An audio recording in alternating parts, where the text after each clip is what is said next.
হে কৃষ্ণ করুণা সিন্ধু দীনবন্ধু জগত পতে গোপেশ গোপিকা কান্ত রাধা কান্তন্যহস্তুতে। ওম নমো ভগবতে বাসুদেবায় নমঃ। তো আসুন বন্ধুরা, বেদব্যাসের অপ্রসন্নতা দূর করার জন্য মহর্ষি নারদ কি বলেছিলেন তা আমরাও জেনে নেই। নারদ বললেন, হে বেদব্যাস, ভগবানের নির্মল যশকীর্তন, ভগবত মহিমা বর্ণন আপনার দ্বারা প্রায় গুপ্তই রয়ে গেছে। আমার মনে হয় সেই শাস্ত্র বা জ্ঞানই ব্যর্থ যেটায় ভগবান প্রসন্ন না হন। আপনি সেই ধর্মাদি পুরুষ চতুষ্টয় শ্লোকাদি মুনিগণ যেভাবে কীর্তন করেছেন তেমনভাবে ভগবান শ্রীকৃষ্ণের মহিমার কীর্তন করেননি। ভগবান তো অনন্ত। কেবল বিবেকী পুরুষই নিবৃত্তিমার্গ অবলম্বন করে শ্রীগোবিন্দের সেবাসুখ আস্বাদনে সমর্থ হয়। সুতরাং যারা জড়বুদ্ধি এবং গুণত্রয় দ্বারা প্রভাবিত হয়ে সংসার চক্রে আবদ্ধ, তাদের মঙ্গলার্থেই শ্রীগোবিন্দের লীলাসমূহ সর্বসাধারণের মঙ্গলের দৃষ্টিতে বর্ণনা করুন। কর্মহেতু তৃণ থেকে ব্রহ্মা পর্যন্ত সকল যোনিতে গমনাগমনের দ্বারাও যাকে লাভ করা যায় না, সেই বস্তুকে লাভ করার জন্যই বুদ্ধিমান ব্যক্তির প্রযত্নশীল হওয়া উচিত।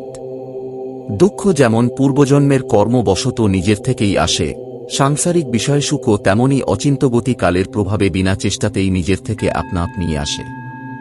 যারা ভগবানের পাদপদ্মের আলিঙ্গন স্মরণ করে তারা আর সেই স্মরণ ত্যাগ করতে চান না, কারণ তারা অমৃত রসের রসিক হয়ে যান। যার থেকে সৃষ্টি, স্থিতি ও প্রলয় হয় সেই ঈশ্বরই এই বিশ্বের রূপেও বর্তমান। এ সত্ত্বেও তিনি কোনো কিছুর সঙ্গে সম্পর্কিত নন।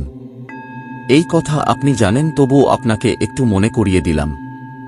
হে পরাশরনন্দন, আপনি নিজেই পরম পুরুষ শ্রী ভগবানের কলাবতার। অজন্মা হয়েও জগৎ কল্যাণের কারণে আপনি দেহধারণ করেছেন। সুতরাং আপনি শ্রীহরির লীলা সকল বিস্তারিতভাবে কীর্তন করুন। পণ্ডিতেরা বলেন যে শ্রীগোবিন্দগুণ ও লীলাবর্ণনই জীবের তপস্যা, বেদাধ্যয়ন, যজ্ঞানুষ্ঠান, স্বাধ্যায়, জ্ঞান ও দানের একমাত্র উদ্দেশ্য। হে মুনিবর, অতীত কল্পে পূর্বজন্মে আমি বেদজ্ঞ ব্রাহ্মণদের কোনো এক দাসীর গর্ভে জন্মেছিলাম। বর্ষাকালে চাতুর্মাস্য ব্রত উপলক্ষে তাঁরা একত্রিত হয়েছিলেন। বাল্যকালেই আমি তাঁদের সেবায় নিযুক্ত হয়েছিলাম। যদিও আমি বালক, তবুও বালক সুলভ স্বভাব আমার মধ্যে ছিল না। ইন্দ্রিয়ের উপর ছিল সংযম, কিন্তু খেলাধুলায় সেরকম রুচি ছিল না। তাদের আজ্ঞাবহ হয়ে আমি তাদের সেবা করতাম।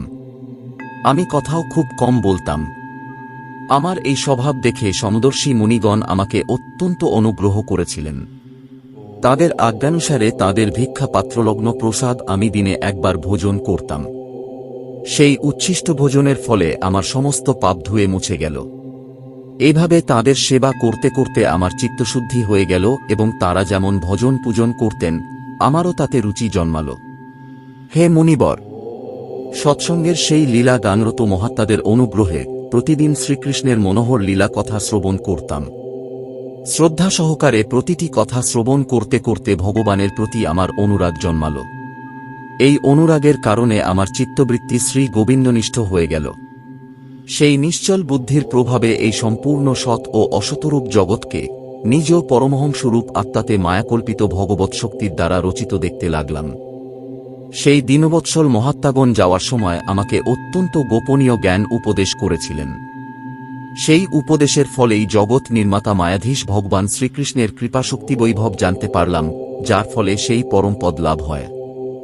হে সত্যসংকল্প ব্যাস, পুরুষোত্তম ভগবান শ্রীকৃষ্ণের প্রতি সমস্ত কর্ম সমর্পিত করে দেওয়াই সংসারের ত্রিতাপ জ্বালার একমাত্র ওষুধ, যে কথা আপনাকে প্রসঙ্গত বললাম। যে জিনিস খেলে যে রোগ হয়, সেই জিনিসই চিকিৎসাশাস্ত্রের নির্দেশ মতো গ্রহণ করলে সেই রোগের নিবৃত্তি হয়ে যায়। সেই রকমই যদিও সব কর্মই জীবের জন্মমরণ প্রবাহরূপ সংসারে গমনাগমনের কারণ, তবুও যখন সেই কর্ম ভগবানে সমর্পণ করে দেওয়া হয় তখন সেই কর্মের কর্তৃত্ববোধই নষ্ট হয়ে যায়। হে ব্যাসদেব, আমি যখন ভগবানের আজ্ঞা পালন করছিলাম তখন সেই কথা জানতে পেরে ভগবান শ্রীকৃষ্ণ আমাকে আত্মজ্ঞান, ঐশ্বর্যজ্ঞান ও তার ভাবরূপ প্রেম ভক্তি প্রদান করলেন। হে ব্যাসদেব, আপনি পূর্ণ জ্ঞানী, তাই আপনি ভগবানের সমস্ত প্রীতিকাহিনী ও তার প্রেমময়ী লীলার বর্ণন করুন। সেই লীলা কাহিনীর দ্বারা বড় বড় জ্ঞানীদেরও জিজ্ঞাসা পূর্ণ হয়ে যায়। যে ব্যক্তি দুঃখত্রয়ের দ্বারা বারবার পীড়িত হচ্ছে, তার দুঃখেরও নিবৃত্তি এর দ্বারাই হতে পারে। এর অন্য কোনো উপায় নেই। সূত বললেন, হে শৌনক, দেবর্ষি নারদের জন্ম ও সাধনার কাহিনী শুনে সত্যবতীনন্দন ভগবান বেদব্যাস তাঁকে আবার প্রশ্ন করলেন। ব্যাসদেব বললেন, হে দেবর্ষি, আপনার সেই তত্ত্বোপদেশক ব্রাহ্মণগণ চলে যাওয়ার পর আপনি কি করলেন? সে সময় তো আপনি খুবই ছোট ছিলেন।